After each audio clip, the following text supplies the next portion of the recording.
Over the past few months, the armed resistance group Afghanistan Freedom Front, AFF, has intensified its guerrilla operations against the Taliban government in Afghanistan. The Afghanistan Freedom Front was officially established in March 2022. The organization is composed primarily of former Afghan National Army commandos, special forces personnel, intelligence officers, and other experienced military professionals who refused to recognize the Taliban's rule. The Afghanistan Freedom Front receives support from members of the Afghan diaspora living in Germany, the United States, Italy, Canada, the United Kingdom, and France. The organization says its objective is to overthrow the Taliban government and establish a representative administration that protects the rights of all Afghan citizens.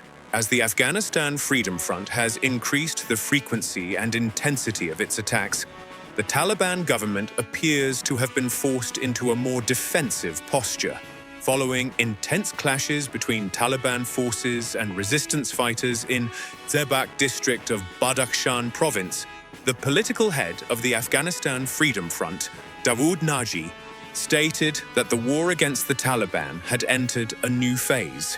Dawood Naji confirmed that the Afghanistan Freedom Front had launched attacks on Taliban forces in Zebak district. Speaking to the media, he said that the decisive battle for freedom had entered a new stage and that it would ultimately end in freedom, with the people of Afghanistan emerging as the true victors. Taliban officials confirmed that an Afghanistan Freedom Front attack had taken place and claimed that at least 5 anti-Taliban fighters had been killed.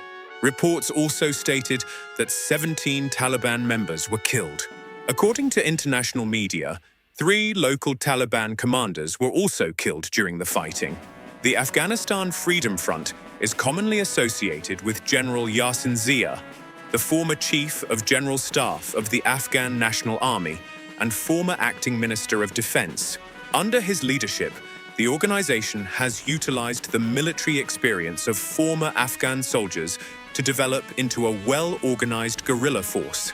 Instead of engaging in conventional warfare, Afghanistan Freedom Front fighters rely on ambushes, sniper operations, raids on Taliban checkpoints, sabotage missions, and hit-and-run attacks, after which they quickly withdraw to secure locations. This strategy enables the group to continue carrying out operations despite being significantly outnumbered by Taliban forces.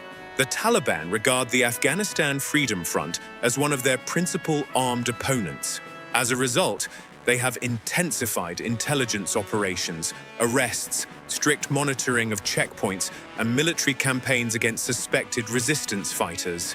Despite these measures, the Afghanistan Freedom Front's continued operations indicate that armed resistance inside Afghanistan has not been completely eliminated. Looking ahead, international analysts and experts on Afghan affairs say that the Afghanistan Freedom Front remains an active resistance movement. However, most